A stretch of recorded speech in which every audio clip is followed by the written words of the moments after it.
Donc c'est pourquoi l'une des façons de rentrer dans sa destinée, c'est de prophétiser sa destinée. De dire j'y arriverai. C'est pourquoi le Seigneur dit que le faible dit je suis fort. Que le pauvre dise je suis riche. Parce que c'est ce que tu vas dire qui va déterminer où tu vas partir. Alors, aujourd'hui, nous allons commencer à parler. J'ai dû commencer parce que, je ne sais pas si on pourra forcément terminer. Des stratégies pour mémoriser les versets bibliques. Les stratégies pour mémoriser les versets bibliques. Ceux qui ont suivi les lives même, c'est vraiment, c'est passé vite. Hein. Aujourd'hui, on est déjà au 14e soir. Qui a pu jeûner pendant 14 nuits jusqu'à aujourd'hui? Gloire à Dieu. Ceux qui n'ont pas pu, ce n'est pas grave, vous êtes sauvés au moyen de la grâce. Heureusement que ce n'est pas la grâce qu'on est sauvé. Ce n'est pas par les œuvres. Voilà, ce n'est pas par les œuvres, c'est par la grâce, ce n'est pas grave.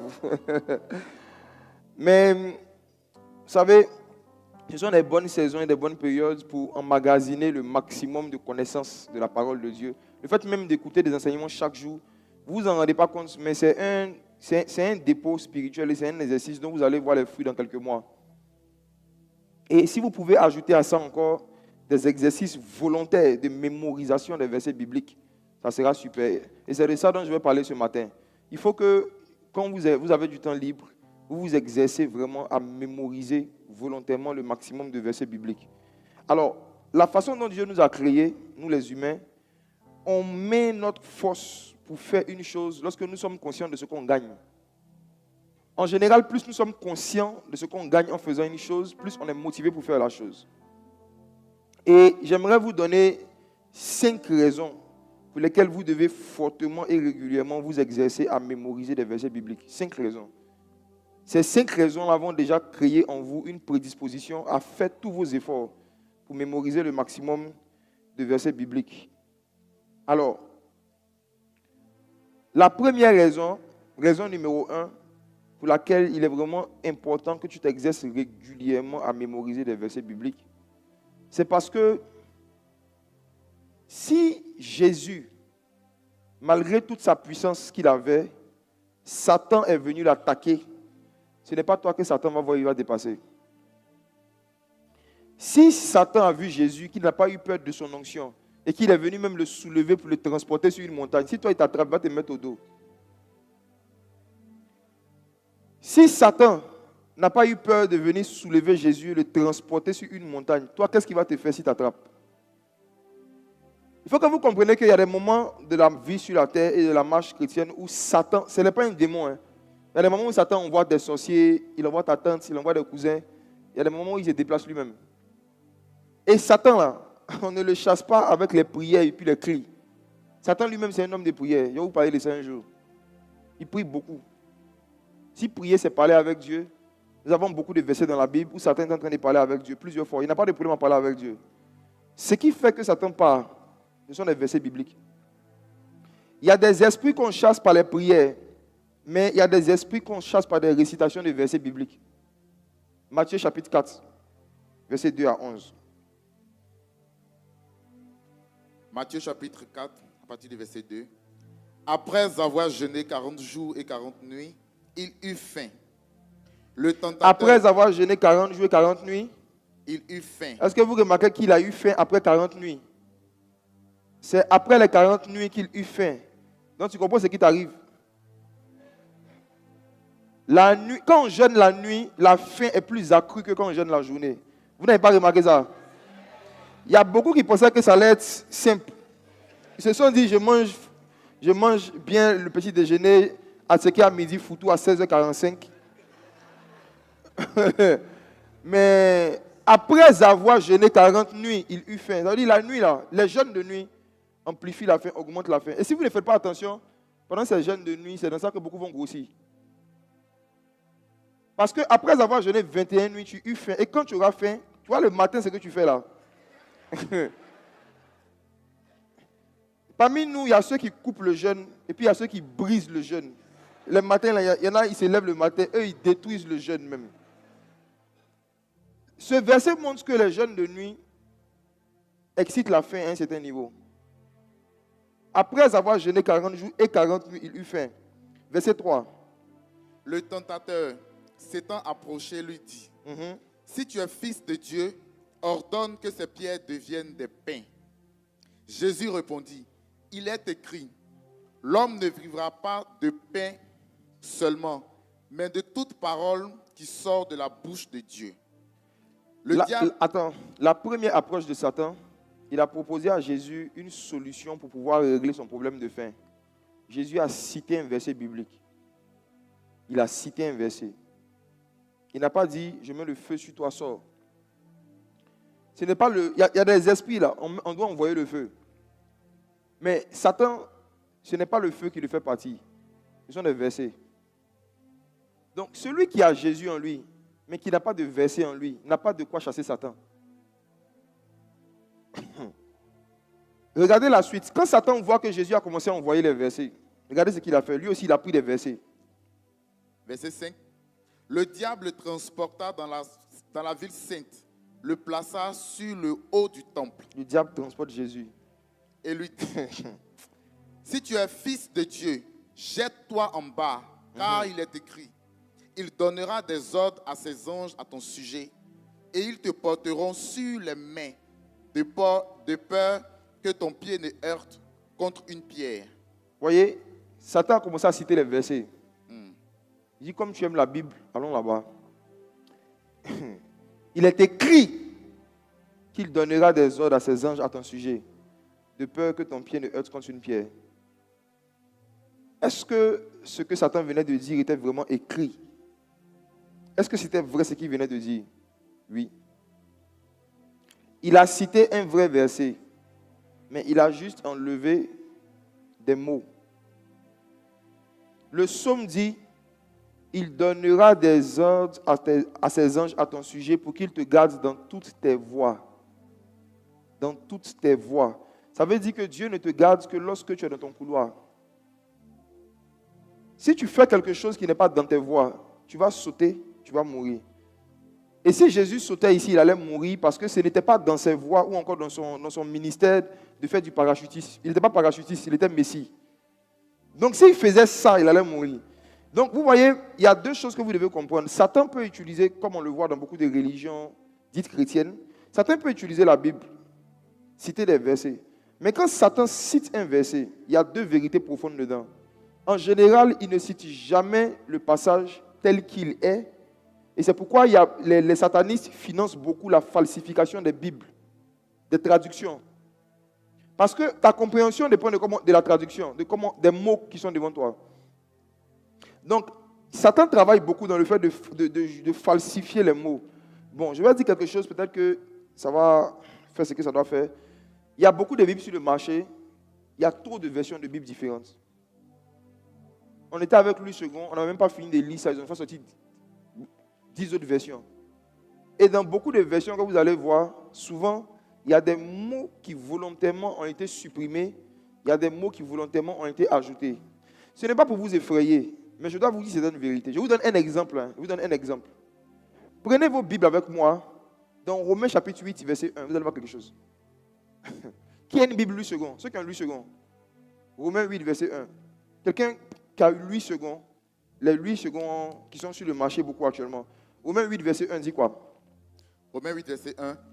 Il n'y a donc maintenant aucune condamnation pour ceux qui sont en Jésus-Christ.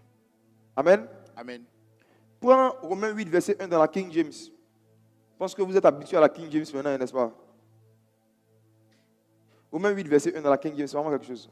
Il n'y a donc maintenant aucune condamnation pour ceux qui sont en Christ Jésus, qui marchent non selon la chair, mais selon l'esprit.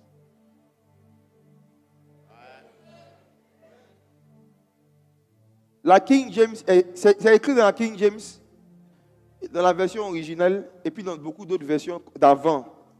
Les versions d'avant, ce qui est écrit dedans, c'est « Il n'y a plus de condamnation pour ceux qui sont en Jésus-Christ, lesquels ne marchent pas selon la chair, mais selon l'esprit. » Ça veut dire que si quelqu'un est en Jésus et il marche selon la chair, il y a condamnation pour lui. Mais cette phrase a été supprimée de vos Louis II.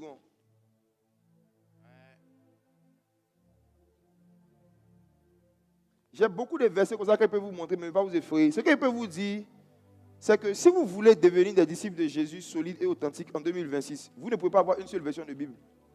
Et vous ne devez pas vous permettre de méditer la Bible sans avoir une Bible d'études.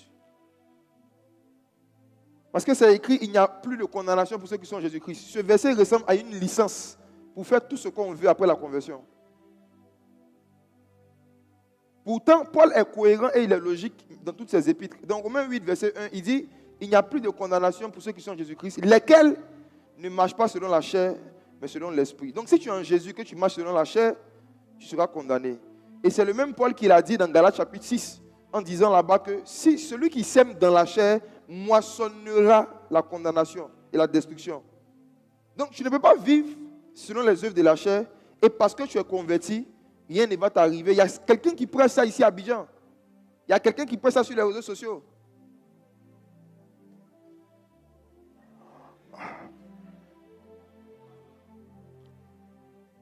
Donc, mes frères, retournons dans Matthieu 4. Quand Satan cite un psaume, il enlève des mots. Quand Satan cite la parole, il enlève des phrases pour que tu te suicides. De la même manière que Satan a enlevé des mots du psaume pour que Jésus saute. C'est comme ça qu'il a enlevé des mots de Romains 8, verset 1 pour que les chrétiens sautent dans toutes sortes de vices. Il n'y a plus de condamnation et puis c'est fini. Faites attention. Matthieu chapitre 4. C'est pour ça que je fais exprès. Ça fait 13 soirs que nous sommes en train d'étudier la parole. Je mène toujours Louis II, la King James. Que vous-même vous voyez souvent les différences de traductions. Vous avez vu que même au temps d'Abraham, dans Genèse, l'ange de l'Éternel dans nos Bibles dit à Abraham, l'année prochaine, à la même époque, je viens vers toi. Mais dans la King James, c'est écrit, l'année prochaine, au temps de la vie. Donc l'époque dont on parle là, ce n'est pas un temps sur un calendrier. C'est une saison spirituelle. Au temps de la vie, the time of life. Donc je vous encourage vraiment, même si vous ne comprenez pas anglais, efforcez-vous à apprendre un peu. Parce que la King James reste l'une des versions qui a subi le moins de manipulation et puis de transformation sur beaucoup de choses. Bref, beaucoup de gens même ont l'impression que, d'après certains, ils disent que les anglophones sont plus profonds que les francophones. Ce n'est pas une affaire de anglophone ou francophone, c'est une affaire de version de Bible. C'est une affaire de version. Regardons, dans Matthieu chapitre 4, Satan, après avoir cité un psaume, je vais encore dire une autre vérité sur Satan, par rapport à ce qu'on appelle la vérité. Dans Jean 8, verset 44, Jésus dit que le diable est le père du mensonge. Tout ce qui sort de Satan est un mensonge. Donc le mensonge ne dépend pas seulement de l'exactitude de l'information, ça dépend de la bouche qui parle. Une information exacte qui vient de Satan est un mensonge. Par exemple, tu t'appelles Didier. Ok, c'est vrai, c'est ton prénom. Mais si Satan dit à quelqu'un que tu t'appelles Didier, c'est un mensonge. C'est pourquoi Jésus a dit quelque chose. Il dit, l'homme ne vivra pas de pain seulement, mais de toute parole qui sort de la bouche de Dieu. Jésus n'a pas dit toute parole de Dieu, la bouche de Dieu. Donc toute parole qui sort de la bouche de Satan, c'est un mensonge. C'est la bouche qui détermine si ce qui vient est la vérité ou pas. Donc même quand Satan prend un vrai verset et que Satan le dit, c'est un mensonge. Quelqu'un, je ne sais pas se donner dans quel sens. Si par exemple Satan dit, car Dieu a tant aimé le monde, qu'il a donné son Fils, afin que quiconque croit en lui ne périsse point, mais qu'il ait la vie éternelle. Si ce verset est prononcé par Satan, c'est quoi? C'est un mensonge. Pourquoi? Voici. Un mensonge, c'est soit une information qui est fausse, soit une information qui est vraie, mais quand on dit dans une mauvaise intention. La vérité, ce n'est pas seulement l'information exacte, mais c'est aussi une bonne intention dans laquelle on donne une information. Donc si quelqu'un donne une information exacte dans l'intention de détruire, dans l'intention de faire du mal, c'est un mensonge. Et quand Satan cite un psaume, c'est pour détruire. Car le voleur ne vient que pour égorger, voler et détruire. Donc tout ce qui vient de Satan est mensonge parce que l'intention qui est derrière là, c'est pour faire du mal. Pour faire du mal. Donc regardez, je vous donne encore un autre exemple. Vous pouvez rencontrer des faux prophètes qui travaillent avec l'esprit de python, souvent même l'esprit de cobra. Et puis, il va te donner des informations exactes. Tu t'appelles tant, ton numéro c'est tant, ta grand-mère s'appelle tant. Et à la fin de tout ça, il va dire, en général c'est le modèle, c'est la DA, ils vont dire, il y a un esprit de mort, ou bien il y a un accident, il y a une maladie, bref, il y a un problème qui te guette. La solution, c'est une offrande. Je vois que ta grand-mère veut couper ta tête ce soir avant minuit. Si tu ne veux pas qu'elle coupe ta tête, fais une offrande de 1 million. Tout ce qu'il a dit avant, c'était vrai ou pas? C'était exact. Ton numéro, ton nom, tes parents. Maintenant, il dit que si jamais tu ne donnes pas 1 million, on va couper ta tête avant minuit. Donc, en fait, tu vois tous les détails qu'il a donnés, c'est ce qu'on appelle le mensonge. Il a dit des choses exactes, mais c'était dans quelle intention? De soutirer de l'argent. Le mensonge. Il faut que votre conception du mensonge devienne plus profonde, surtout en ces temps-là où les gens ne craignent plus Dieu, où Dieu n'a rien dit à personne et les gens disent Dieu m'a dit. Où des gens entendent des informations, où ils prennent les informations sur Internet sur les gens. Ils font du profiling, ils prennent les informations sur vous et puis ils viennent faire comme si c'est Dieu qui est en train de leur parler. J'ai vu ça plusieurs fois. Le mensonge. Donc, si je m'appelle Jacques, et que tu viens me dire, ton nom c'est Jacques. Si tu as su ça en faisant des recherches sur moi et non par révélation, ce que je suis en train de dire est faux. Le mensonge. La vérité, c'est l'information exacte qui est donnée dans une bonne intention. C'est écrit dans Hébreux 4, le verset 12. Hébreux 4, verset 12 dit, la parole de Dieu juge les intentions et les pensées du cœur. Les intentions et les pensées du cœur. Satan donnait les psaumes dans quelle intention?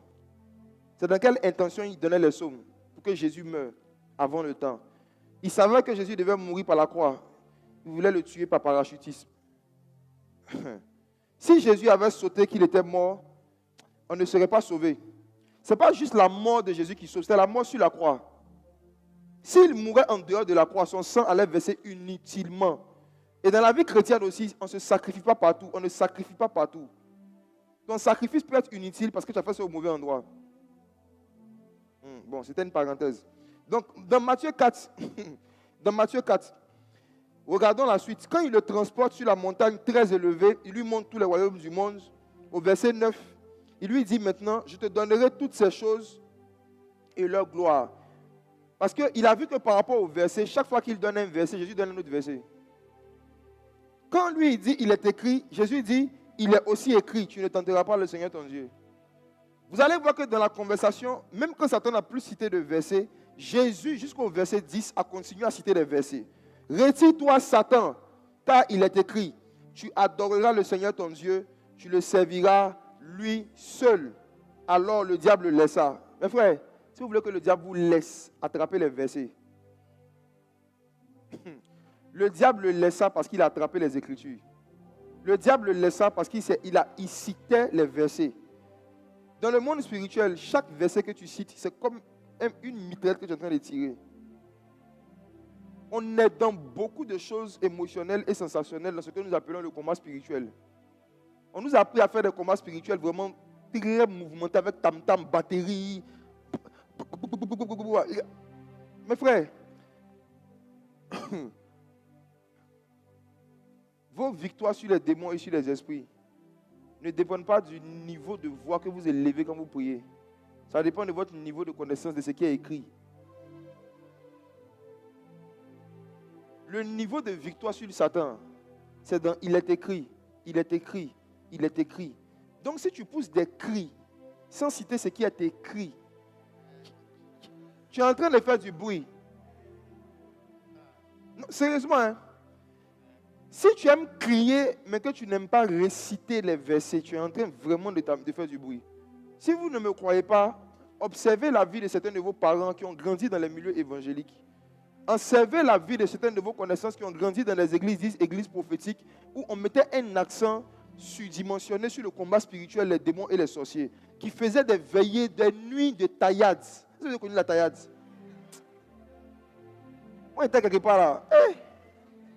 Souvent même acte prophétique, on dit que chacun vient avec sa machette à la veillée, ou bien avec son couteau.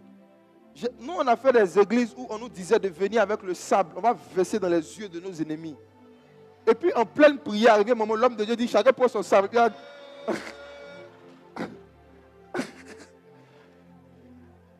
On avait même des cantiques. Attendez, il y avait les chants. J'étais quelque part, quand j'étais petit, où un jour, the man of God a dit qu'il va organiser une nuit du jugement. La nuit du jugement, c'est que tous les sociétés qui sont derrière nos problèmes, on va en finir cette nuit. Et il avait demandé à ce que chacun vienne avec du sable et puis avec soit un objet en bois, en tout cas, un bois.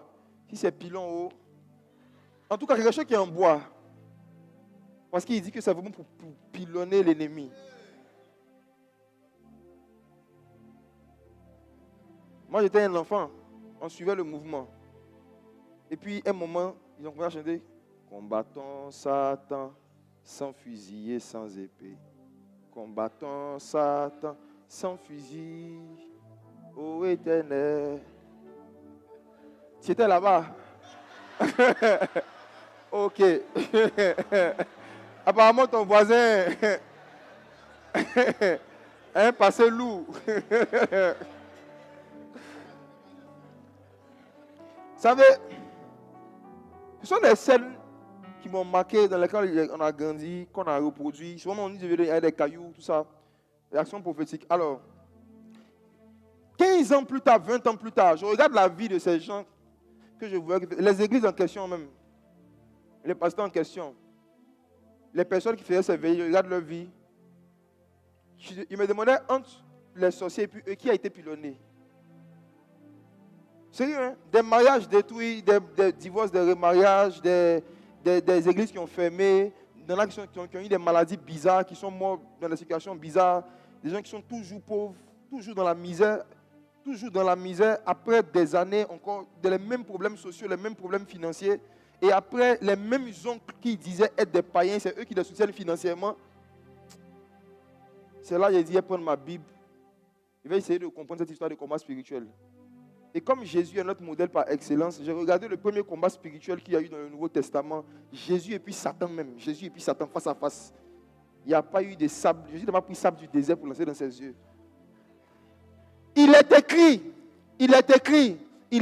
Ça veut dire que celui qui ne s'exerce pas à mémoriser les versets bibliques a déjà perdu ses futures batailles contre Satan.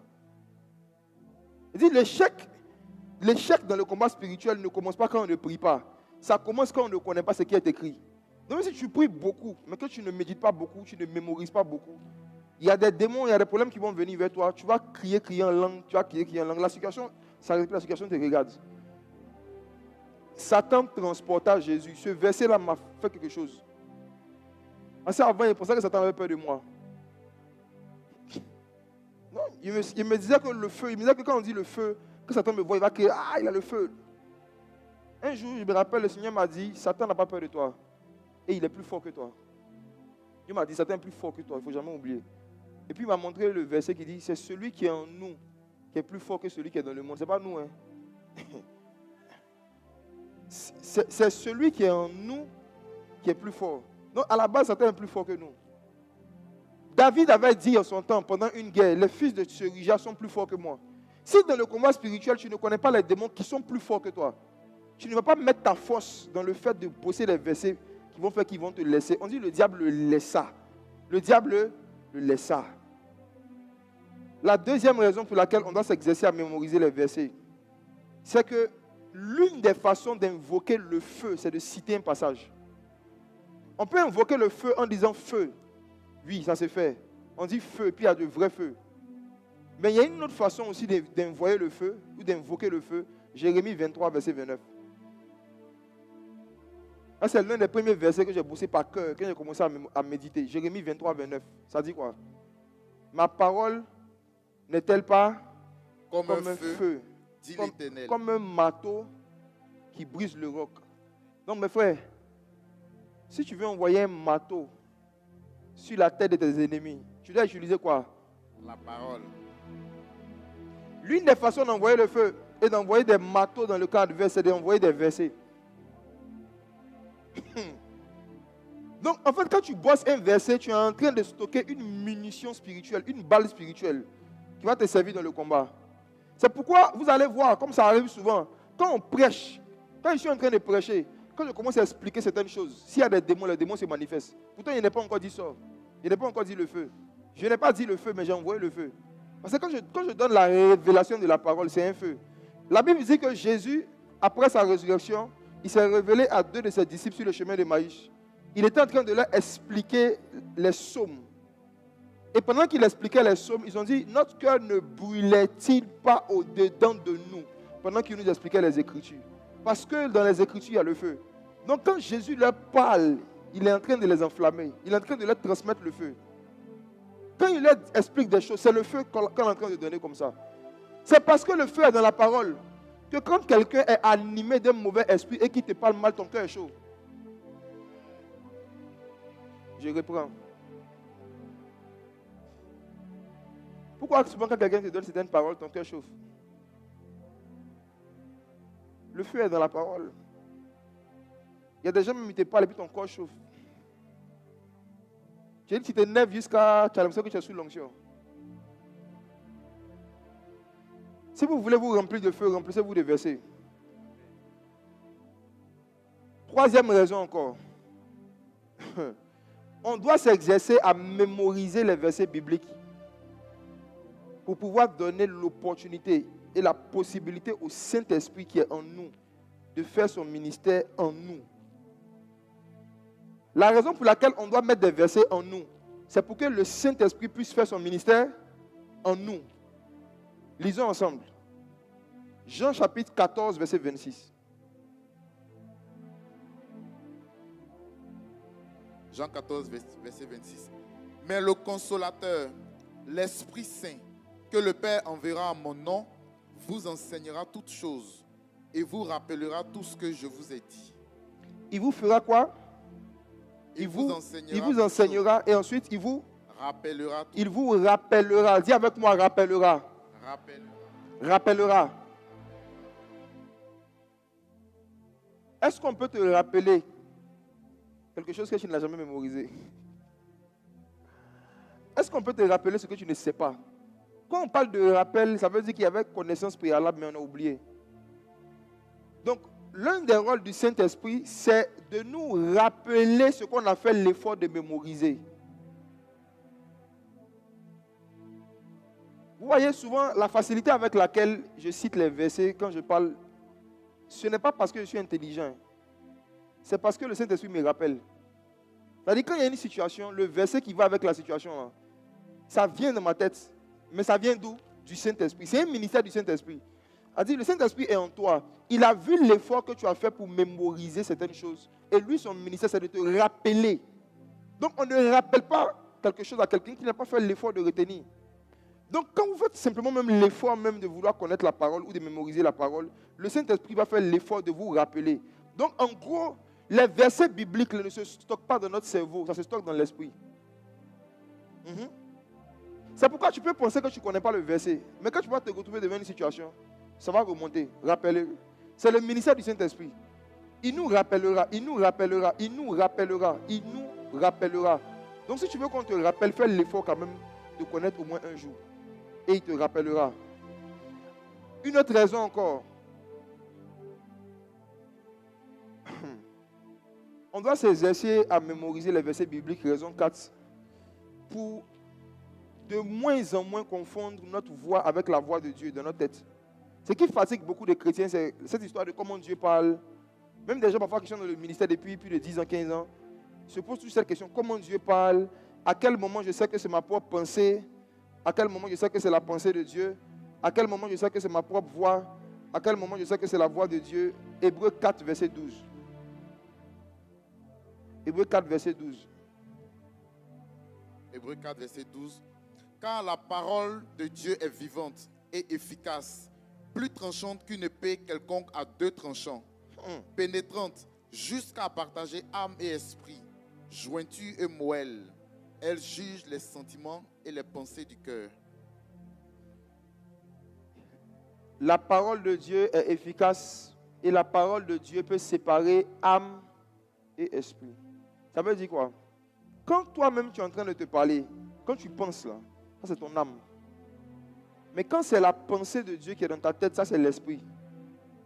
Maintenant, le problème, c'est que quand toi tu penses, ça vient dans ta tête. Quand l'esprit pense, ça vient dans ta tête. Tes pensées et puis les pensées de l'esprit se mélangent. Comment les séparer?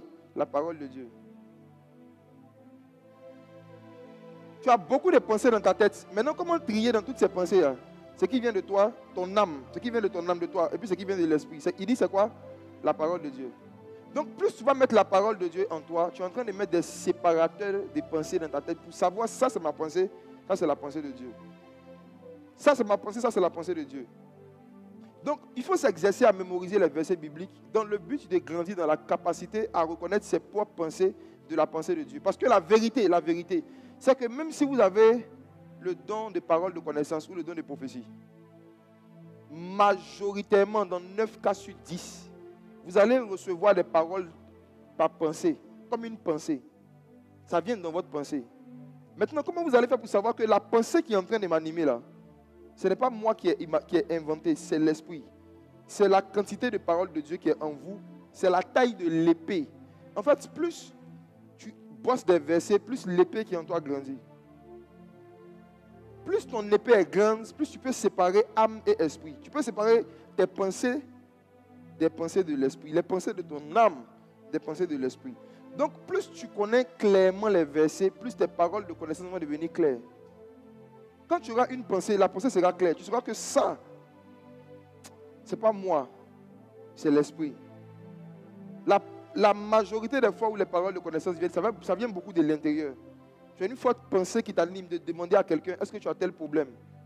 Et souvent tu as peur de demander, tu te dis, est-ce que ce n'est pas moi-même? Est-ce que ce n'est pas mon imagination?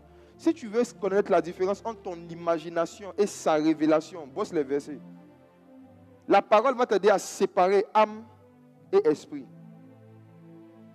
On avance un peu encore. Une autre raison pour laquelle on doit s'exercer à mémoriser les versets, c'est à cause de ceci. Dans Jean chapitre 1, verset 1, que je pense que nous connaissons par cœur maintenant, n'est-ce pas? Il est écrit, au commencement était la parole était avec Dieu, et la parole était avec Dieu.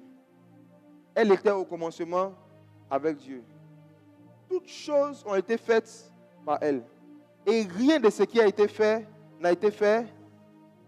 Ce verset signifie qu'il n'y a aucun problème sur la terre dont la solution n'est pas dans la parole.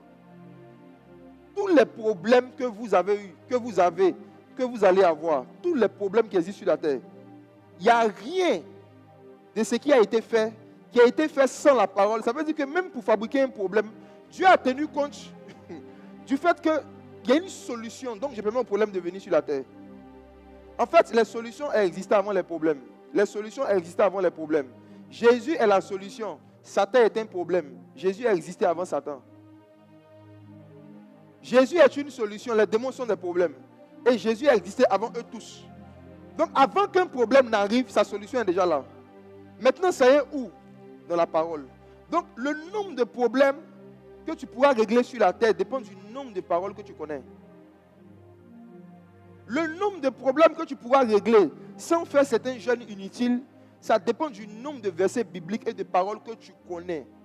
Il n'y a aucun problème de l'homme dont la solution ne se trouve pas dans la parole de Dieu. Donc, si tu veux être quelqu'un qui peut régler beaucoup de problèmes, il faut chercher à connaître beaucoup de versets. Je vous assure, le travail même que nous-mêmes nous faisons, nous les pasteurs, quand vous nous expliquez des problèmes, quand des problèmes arrivent, qu'est-ce qu'on fait? C'est des versets qu'on prend, c'est la parole de Dieu qu'on prend pour régler le problème. Tout a été fait par elle. Et rien de ce qui a été fait n'a été fait sans elle. En elle était la vie. La vie était la lumière des hommes. Donc chaque fois qu'on a besoin d'une lumière, cette lumière est où? Dans la parole. Donc il faut s'exercer à mémoriser beaucoup de versets. Pour être capable non seulement de pouvoir régler même certains problèmes qu'on a aujourd'hui, mais surtout pour avoir déjà de quoi régler des problèmes à venir, des problèmes qui arrivent. C'est bon? On peut commencer maintenant? On peut commencer? Ok. Maintenant, parlons de 4 stratégies pour mémoriser les versets bibliques. 4 stratégies de mémorisation du maximum de versets bibliques. Stratégie numéro 1, la mémorisation par la récitation, comme à l'école coranique. Il faut écrire ça. Il faut écrire. Mémorisation par la récitation, comme à l'école coranique. Écris coranique de ton cahier de méditation chrétien. Écris. Écris la mémorisation par la récitation comme à l'école coranique. Josué 1, verset 8. Josué 1, verset 8. Que ce livre de la loi ne s'éloigne point de ta bouche. Médite-le jour et nuit pour agir fidèlement selon tout ce qui est écrit. Car c'est alors que tu auras du succès dans tes entreprises. C'est alors que tu réussiras. Mes frères, il y a un lien étroit entre le succès qu'on a dans ce qu'on entreprend et puis notre vie de méditation. Je vous dis, la vie de méditation diminue les facteurs d'échec. Ça augmente les facteurs de succès. La vie de méditation de la parole. Maintenant, le Seigneur dit que ce livre de la loi ne s'éloigne point de ta bouche. Donc, les sens qu'il y a dans cette phrase, je prends juste le sens de la parole ne s'éloigne pas de ta bouche. Comment on n'éloigne pas la parole de sa bouche? En récitant. On veut dire la parole est toujours dans ta bouche, il faut toujours réciter. Et pourquoi je dis comme à l'école coranique? Parce que dans ce domaine-là, vraiment, ils sont un modèle. Si vous n'avez jamais vu des enfants en train de faire le cours à l'école coranique, tapez sur YouTube. Après aujourd'hui, allez sur YouTube, allez les regarder un peu. Ils peuvent prendre 1-2 sourates, réciter la même chose pendant plusieurs minutes, parfois pendant des heures. Ça ressemble peut-être à rien, mais c'est une puissante technique de mémorisation. Le fait de réciter, les choses que tu retiens le plus sont les choses que tu récites le plus, que tu dis le plus. Même en amitié, quand tu es ami avec quelqu'un que tu appelles régulièrement, quand tu appelles régulièrement quelqu'un, sans le vouloir, arriver un moment, son numéro fait quoi? C'est dans ta tête. Pourquoi est-ce qu'il faut beaucoup réciter pour mémoriser? Voici un principe spirituel. Ce n'est pas ce qui rentre dans l'homme qui le souille, c'est ce qui sort. Jésus dit que ce n'est pas ce qui rentre dans l'homme qui a un impact sur son âme, c'est ce qui sort. Ça veut dire quoi? Tout ce qui sort de toi rentre dans ton âme. Donc, l'une des façons de faire rentrer en toi une parole, c'est de la faire sortir. Je reprends. Ce n'est pas ce qui rentre dans l'homme qui a un effet sur son âme, c'est ce qui sort. Il y a un principe dedans, Le principe, c'est que l'une des façons d'affecter son âme avec quelque chose, c'est de faire sortir ça de soi. Donc, quand tu sais sortir des versets, quand tu cites des versets, tu es en train de faire rentrer ça dans ton âme. Bon.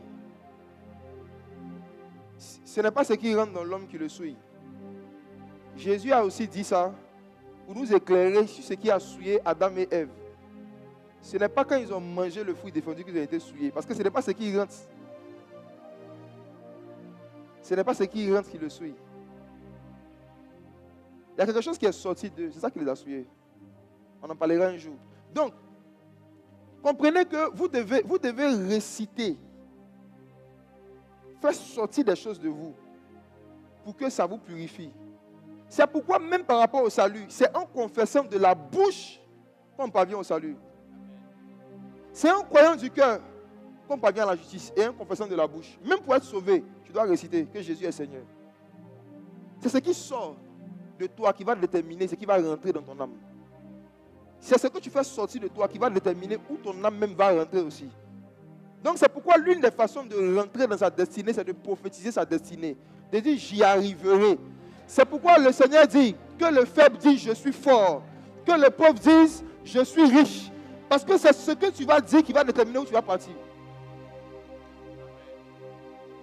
C'est pourquoi quand quelqu'un est un sorcier et qu'il veut te maudire, ou bien qu'il veut te bloquer dans la vie, il va te dire des choses. Tu es bête. Tu es vilain. Tu es nul. Tu es incapable. Mais regarde, cette parole-là, quand il t'a dit ça, ce n'est pas ce qui rentre dans toi qui va te souiller, c'est ce qui va sortir. Le fait qu'il t'a dit ça, un jour toi-même tu vas dire, je suis bête. C'est là que tes problèmes ont commencé.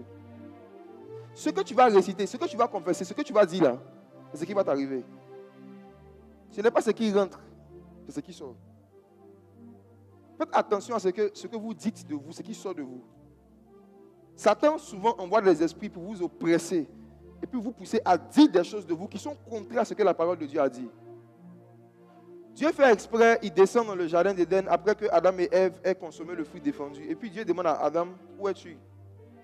On dit, où es-tu? Quand on dit, où es-tu? Ça c'est question de géographie. Question de géographie. Ça veut dire qu'il faut donner ta localisation GPS.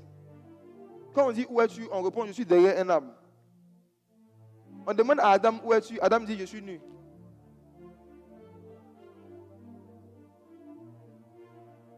Parce que quand on perd l'intimité avec Dieu, on commence à faire des hauts sujets. Dieu dit, tu fais des hors-sujets.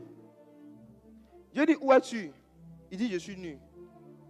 Maintenant, Dieu lui pose une question. Dieu dit, qui t'a appris que tu es nu? Ou encore, qui t'a enseigné que tu es nu? Parce que la relation dans laquelle les deux étaient là, Adam ne pouvait pas, en fait, il ne pouvait connaître la nudité que par enseignement. Il dit, mais qui t'a enseigné sur la nudité? Qui t'a appris ça? Parce que jusque-là, tu étais nu, tu n'en avais point honte. Donc, il y a une nudité dont tu n'avais pas honte, ça, il n'y a pas de problème. Mais apparemment, tu as découvert une autre nudité. Qui t'a appris que tu es nu? Il change encore de sujet. C'est la femme que tu m'as donnée. La femme ne lui a rien enseigné. Elle lui a juste donné un fruit. Donc, ça pour vous dire quoi?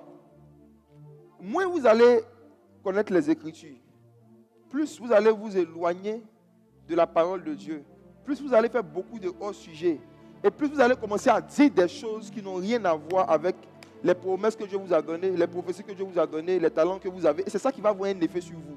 C'est ce qui sort de vous. C'est ça qui va vous souiller. Ce n'est pas ce qui rentre. Ce n'est pas ce qu'on t'a fait dans ta famille, ou ce qu'on t'a fait dans ton passé qui t'ont créé des problèmes. C'est ce qui est sorti de toi quand on t'a fait.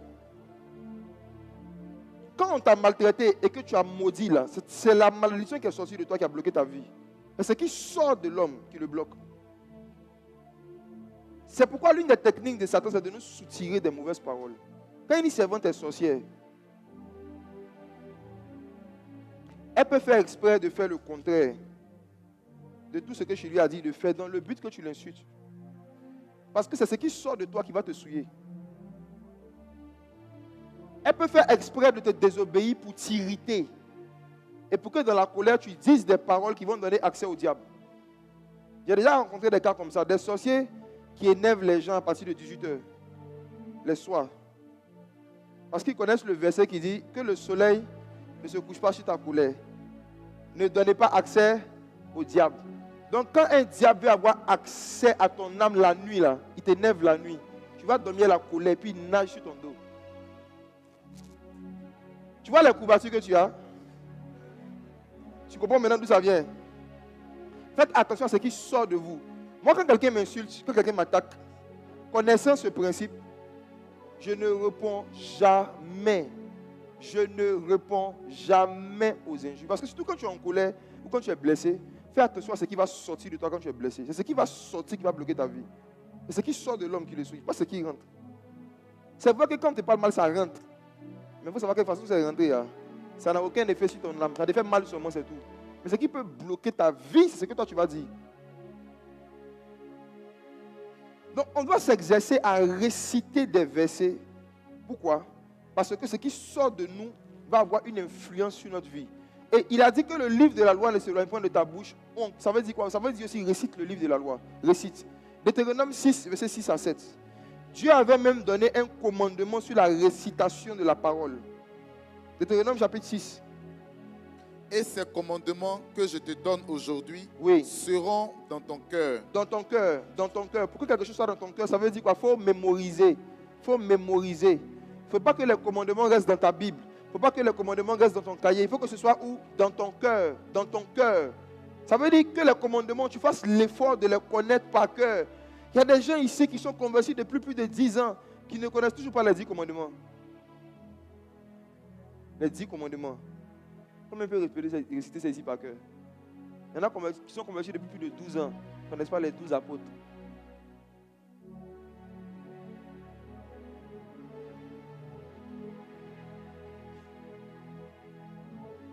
Les noms sont dans ta Bible, ça n'est pas dans ton cœur. Quelque chose qui est dans ton cœur, tu n'as pas besoin de regarder un papier pour ça. Que la parole soit où?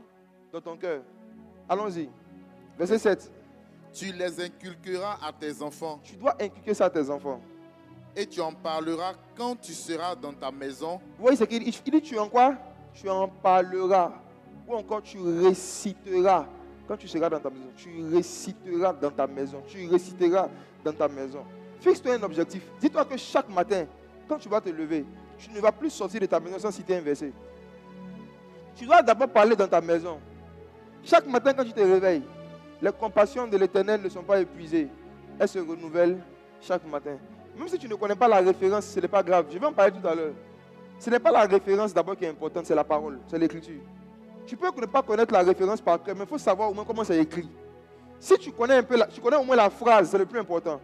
La référence, c'est pour te retrouver toi et ceux à qui peut-être tu peux parler. Mais c'est l'écriture là qui est importante d'abord. Tu dois bosser l'écriture tel que c'est. Ok? Allons-y. Quand tu iras en voyage, quand tu te coucheras et quand tu te lèveras.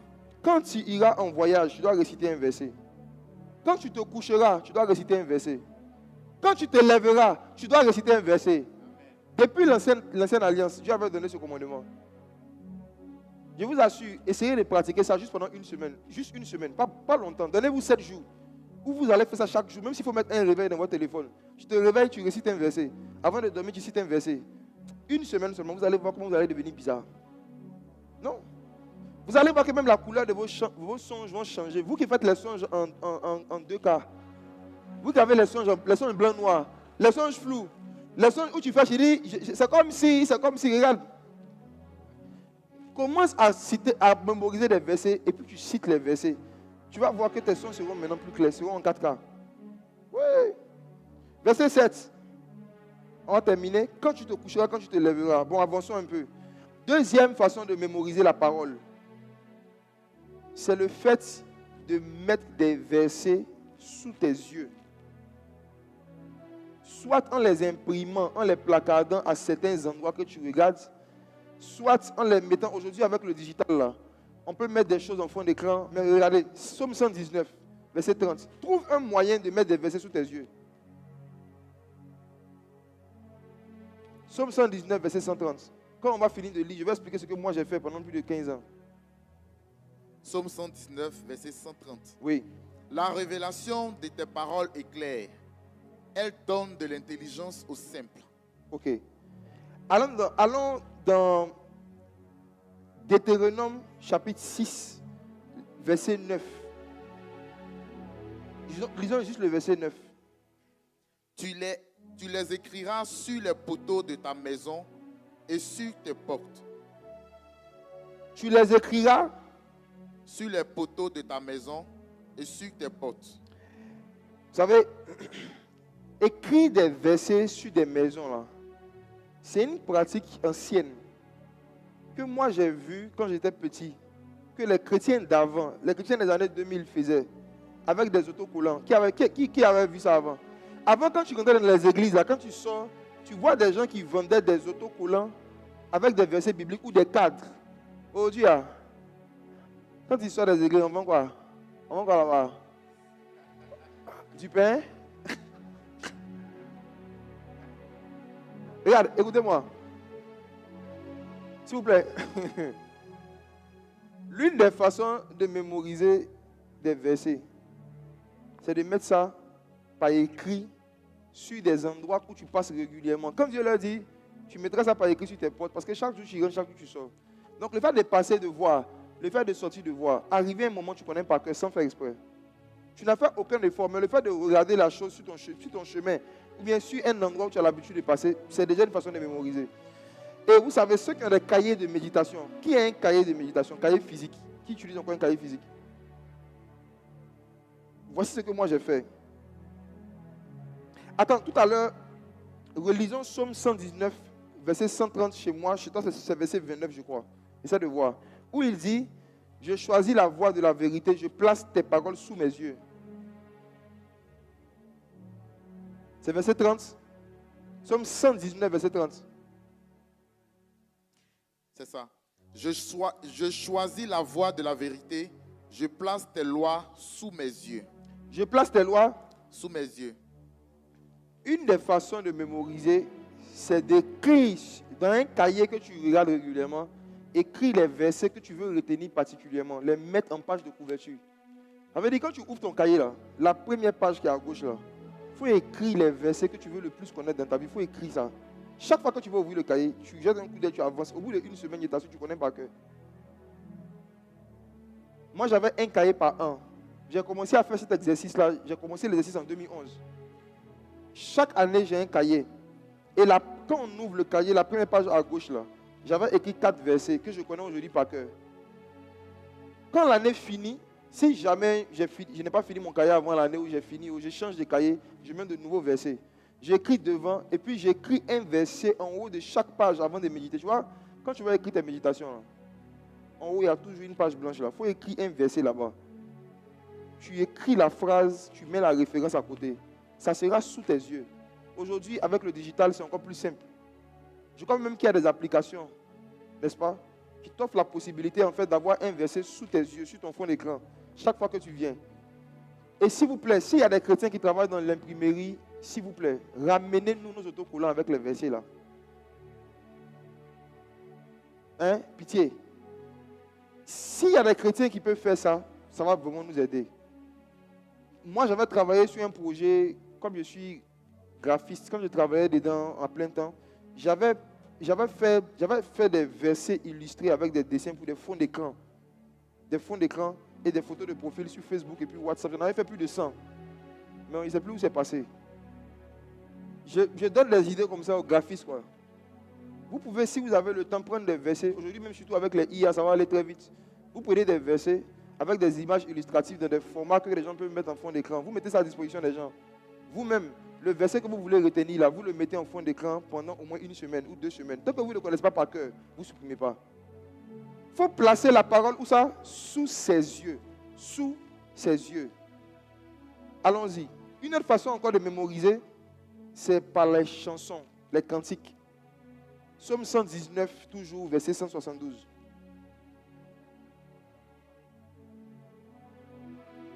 Psaume 119, verset 172. Que ma langue chante ta parole, car tous tes commandements sont justes. Amen. Que ma langue chante ta parole. Alors, il y a une race de chantres aussi qui est en train de disparaître. Ce sont les chantres qui chantent la parole. C'est-à-dire les chantres qui prennent des versets bibliques et qui en font des chansons. Les chantres qui peuvent prendre soit des psaumes de David, même des histoires de la Bible et qui les chantent. C'est en train de devenir rare. Je vous encourage, mes frères et sœurs chantres, à revenir à ça. Et il y a des chansons qui existent où ce sont des versets de la Bible que quelqu'un a chanté. Exercez-vous aussi à écouter ce genre de chansons. Ça peut vous aider à mémoriser des versets. Je me rappelle dans le début de ma conversion, il y a une chanson que j'aimais, mais je ne savais pas que c'était un psaume. La chanson dit: tu es le plus beau des fils, de tous les fils de l'homme. Dieu t'a béni pour toujours. Mais je n'ai jamais su que c'était un psaume de David. Je connaissais la chanson par cœur. Et puis un jour, dans ma lecture de psaume, je tombe sur un psaume, je vois que c'était exactement les paroles du chant. Donc j'étais tellement content de voir que dans ma vie, je connais au moins un psaume par cœur. Sans faire exprès. Il a vu qu'il n'a pas fait exprès, mais je connaissais un psaume par cœur grâce à des chants qui étaient en France. Je ne connais même plus le nom du groupe. Philippe, tu connais ce chant-là qui dit: tu es le plus beau de tous les fils de l'homme. Dieu t'a béni. Ça, ce n'était pas de votre époque. C'était pas les chants de votre époque. Non, il y avait des chants français et des chants qui venaient de la Bretagne qui, à un moment, eux, ils chantaient des psaumes.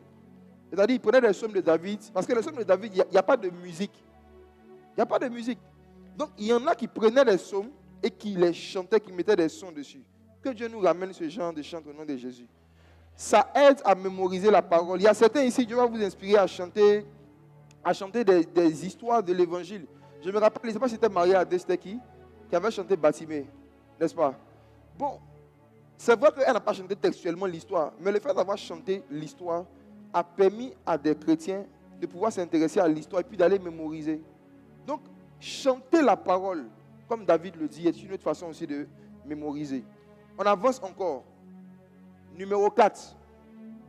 Ça, c'est l'un des exercices que j'aime beaucoup. C'est la mémorisation des versets par les chiffres similaires. Genèse 1:1. Matthieu 7:7. L'une des façons de mémoriser aussi des versets, c'est de mémoriser des versets dont la référence en des chiffres similaires. C'est-à-dire, je prends un exemple. On a commencé une étude du livre de Jean, n'est-ce pas? Le premier jour, Jean chapitre 1. Tu pouvais prendre la décision de dire: je vais connaître par cœur Jean 1:1. Jean chapitre 2. Jean 2:2. Jean chapitre 3. Jean 3:3. Le fait de prendre des chiffres similaires d'un livre aide facilement à mémoriser. Et ce que je vous recommande de faire, c'est de choisir 4 livres de la Bible qui se suivent. 4 seulement, 4. Et puis dans chacun des livres, là, vous choisissez des versets qui ont des chiffres similaires. Par exemple, tu lis dans Matthieu, je connais Matthieu 7,7. Ça dit quoi? Le verset de quoi? Demandez, l'on vous donnera. Cherchez, vous trouverez. Frappez, l'on vous ouvrira. Donc tu vois, tu as fini avec Matthieu. Tu prends le deuxième livre, Marc. Quand tu prends Marc aussi, tu dois chercher à connaître par cœur un passage de Marc. Quand on prend Marc chapitre 16, verset 15, voici les miracles qui accompagneront ceux qui auront cru. En mon nom, ils chasseront les démons, ils imposeront les mains aux malades. Et puis il y a le chapitre, le verset 16, ils buvront des breuvages mortels. Donc tu vois, tu peux prendre Matthieu, Marc, Luc, Jean, et puis dans chaque livre, tu choisis un verset qui a des chiffres similaires que tu bosses. Ça c'est facile. C'est un exercice aussi facile de mémorisation des versets bibliques. Qui connaît plus de 5 versets avec des chiffres similaires? Plus de 5. Ça va, Dieu va nous aider. Dieu va nous aider. Commencez aujourd'hui, ok? Vos enfants ont besoin de vous. L'Afrique a besoin de vous. Les enfants de l'école du dimanche, souvent, rentrent à la maison, ils veulent poser des questions à maman. Maman même, elle a trop de questions. Maman même a trop de questions. Dernière façon dont vous pouvez vous exercer à mémoriser les Écritures, c'est par l'écoute et la réécoute de la Bible audio. L'écoute et la réécoute de la Bible audio, surtout pour les personnes peut-être qui ne savent pas lire, ou qui ont des problèmes Dieu, qui n'aiment pas trop lire parce que ça les fatigue. Par la grâce de Dieu, nous sommes à une époque où des chrétiens aussi ont travaillé à mettre en audio toute la Bible. Ça veut dire tous les versets de la Bible, tous les chapitres de la Bible, les livres de la Bible, vous pouvez lire. Vous tapez le nom sur Internet ou bien demandez à quelqu'un de faire ça pour vous. Il sera peut-être même... On va faire ça. On va mettre la Bible en audio sur des clés USB ici. On va donner, pas gratuitement bien sûr, on va mettre ça à disposition de ceux qui veulent. Le fait d'écouter et de réécouter la Bible audio, écouter et réécouter la Bible audio, c'est une façon aussi de mémoriser. Vous savez, les lives que je fais avec vous là, ce que je fais avant chaque live, c'est que quand je suis en voiture, je mets le chapitre du jour en audio. Et j'écoute, je réécoute. J'écoute, je réécoute. Souvent, comme c'était le cas jusqu'à, même hier, souvent jusqu'à encore 30 minutes ou 1 heure du live, je ne sais pas ce que je dois prêcher. Parce qu'il y a tellement de choses à dire dedans, je ne sais pas ce qui est convenable de dire. Je peux dire beaucoup de choses, mais qu'est-ce qui va vous édifier? Qu'est-ce qui va édifier les gens? Je mets la Bible audio, j'écoute seulement. Jean chapitre 13, je laisse quelqu'un, il parle. Ici, quand il finit, je remets encore. J'écoute. Et puis en écoutant souvent, mon esprit s'accroche sur une phrase, ou bien un verset, puis je reste dessus. Au lieu de passer votre temps à écouter trop longtemps des informations qui ne sont peut-être pas vraies. Il y en a ici qui ont une addiction aux chaînes d'information. En général, ce virus-là, ça commence à partir de 40 ans. Quand on dépasse un certain âge, on a un désir d'être informé. Ce n'est même pas pour intercéder. Hein. Eux, ils veulent savoir ce qui se passe en Afghanistan, en Chine, au Pakistan, en Iran. C'est-à-dire que quand tu as toutes ces informations, tu fais quoi avec? Détroit, Dortmund, mes frères. Il y a des gens même qui savent tout ce qui se passe en Russie, en Iran, ce qui se passe à Koumassi. Ils ne savent pas.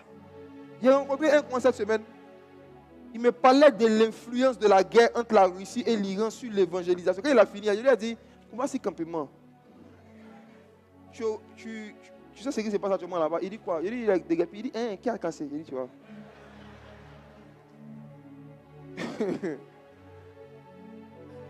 Satan est maître dans l'art de la distraction. Hein.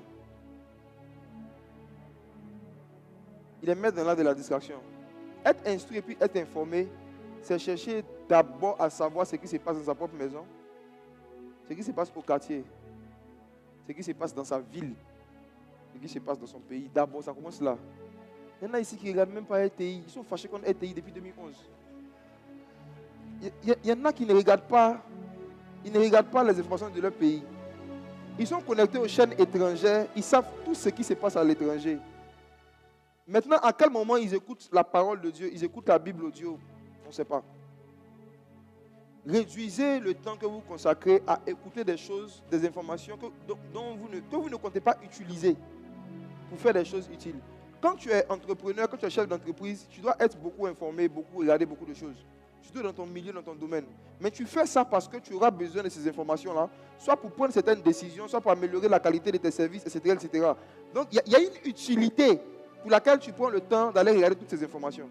Mais je parle vraiment de ceux qui savent qu'ils regardent les informations juste pour savoir un peu. En fait, c'est l'affairage. C'est l'esprit d'affairage, mais sous une autre forme.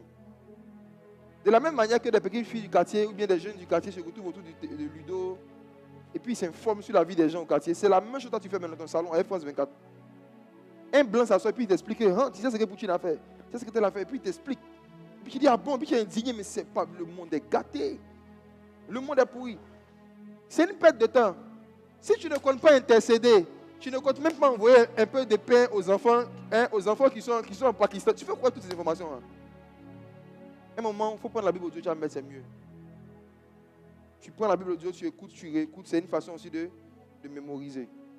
Alors, je finis avec ceci. Vous savez, quand vous mémorisez, quand vous pratiquez la mémorisation de la parole, dans le monde spirituel, votre esprit devient lourd, vous prenez du poids. Au temps de Daniel, vous vous souvenez que le Seigneur avait dit à un roi, tu as été pesé, tu as été trouvé léger. Beaucoup d'entre vous,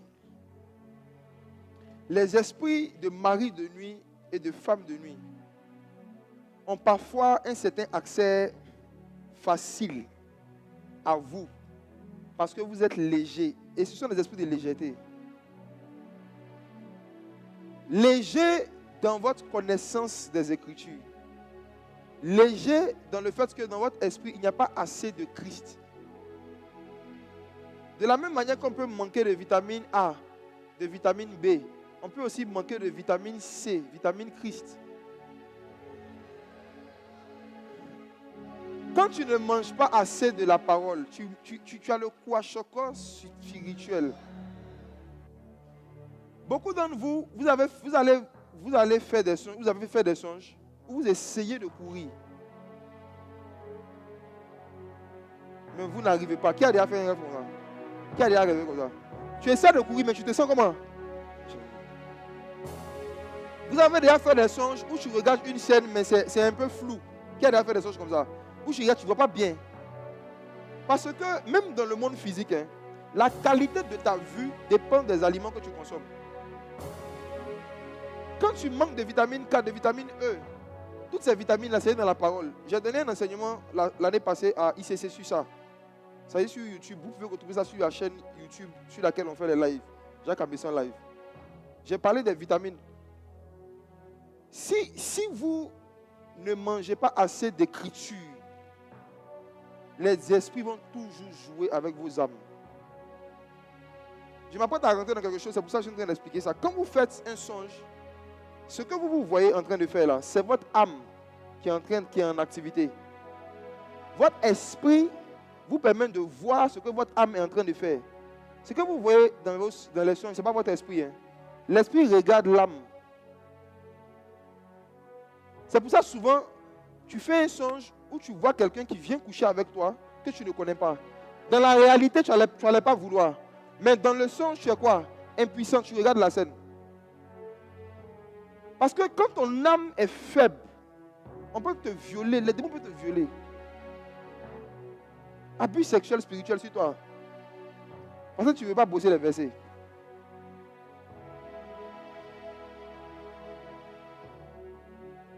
Donc, l'une des façons de rendre son âme fort, pour que ton âme puisse combattre certaines attaques en songe, c'est de bosser les versets. C'est de bosser les versets. C'est de bosser les versets. Quand tu bosses des versets, ça va dans ton esprit. Mais c'est la force que ton esprit a qui va déterminer aussi les capacités de ton âme. De la même manière que quand nous mangeons physiquement, ça nous donne la force physique, non? Mais c'est parce qu'on a la forme physique qu'on arrive à faire des activités spirituelles. Si mon corps était malade, que j'étais couché, est-ce que je pouvais prêcher? Quand tu es malade, est-ce que tu peux prier longtemps? Non. Donc, même en mangeant physiquement, c'est vrai, c'est le corps qui reçoit la nourriture, mais ça aide aussi l'esprit à faire ses activités. De la même manière, quand tu manges les versets, c'est ton esprit qui reçoit la nourriture, mais ça aide ton âme à bien faire les activités la nuit. Ok. Qui ici a déjà fait des songes au moins 2 fois où tu étais paralysé dans le songe? Dans la réalité, tu n'es pas paralysé. Dans la réalité, tu ne l'es pas. Mais tu as déjà fait des rêves au moins 2 fois où tu t'es vu paralysé. Au moins 2 fois. Levez-vous s'il vous plaît, venez avec le micro. Quelqu'un vient avec le micro? Aimé, tu as le micro? Attendez, je vais les compter. Ils sont combien? 1, 2, 3, 4, 5. Ok. Parmi vous, qui dans les songes en question, il y a un songe où tu étais sur un fauteuil roulant et puis il y a un autre songe où tu étais juste couché. Il a donné une précision. Il y a un des songes où tu étais sur un fauteuil roulant et puis il y a un autre songe où tu étais juste paralysé, mais pas sur un fauteuil roulant forcément. C'est qui? Donnez le micro, c'est elle.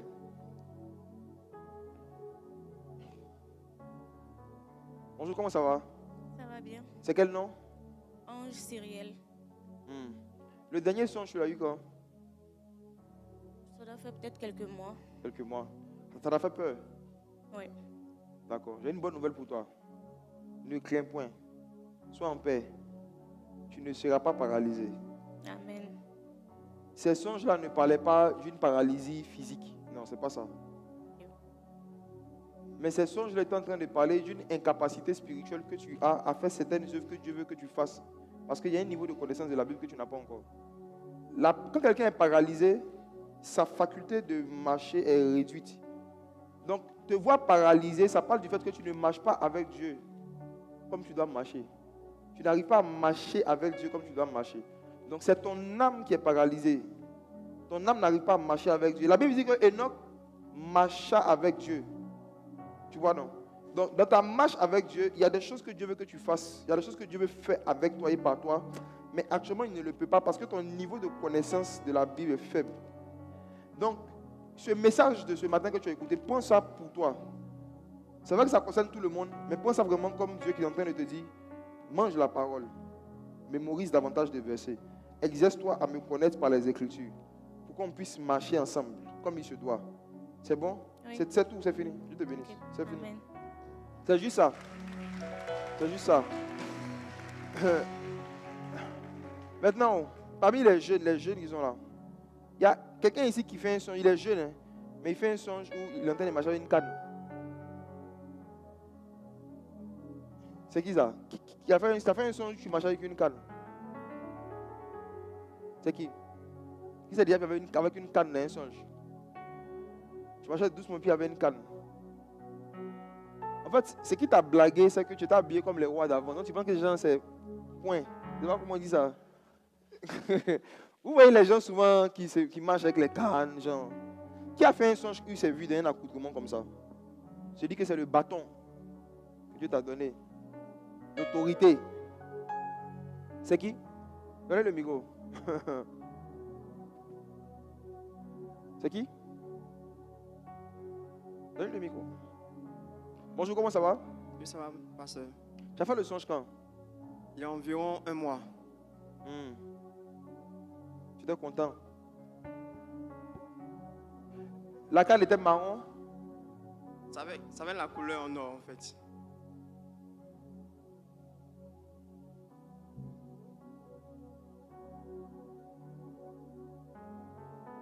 Non, tout n'était pas en or.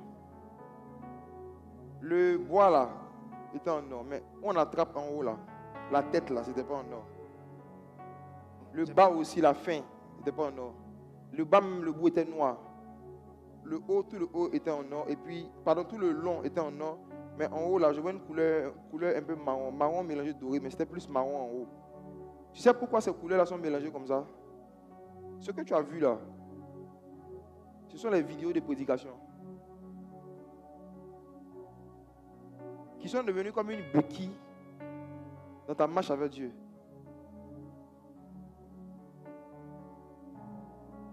Tu es appelé à un ministère d'enseignement. Et à cause de ça, non, il y a une quantité de livres que toi, tu es censé lire. Il y a un temps que toi, tu dois passer avec la Bible, avec les Écritures. Mais le temps que tu passes à regarder les vidéos de prédication est plus long par rapport au temps que tu consacres à lire des longs livres. Donc, voici l'interprétation de ton songe. c'est que si tu ne développes pas une discipline où tu passes plus de temps à lire des livres qu'à regarder des vidéos, il va arriver un moment où tu vas rentrer dans ton ministère. Tu vas commencer ton ministère. Donc, l'ordre que tu as vu, c'est la royauté. Le fait que tu commences ton appel. Mais tu seras handicapé. Tu vas commencer à prêcher, mais il y a beaucoup de bases, de fondements que tu n'auras pas. Et ça va faire que souvent, ça va te créer des problèmes. Tu vas souvent prêcher et puis tu vas dire et faire beaucoup de choses par ignorance, mais qui ne sont pas conformes à la parole. Parce que tu n'as pas assez lu. Tu dois beaucoup lire. Tu dois plus lire que regarder les vidéos. Tu peux regarder les vidéos, il n'y a pas de problème. Mais je t'encourage à beaucoup lire. Sinon, même quand tu vas rentrer dans ta royauté, même quand tu vas commencer ton appel, je te dis qu'il y aura beaucoup de lacunes. C'est le cas malheureusement aujourd'hui de certains. Tu vois, il faut beaucoup lire. Paul a dit à Timothée, exerce-toi à la lecture, à l'exhortation et à l'enseignement. Exerce-toi à la lecture. C'est le verset que je te donne. Que Dieu te bénisse. Merci beaucoup. Merci beaucoup.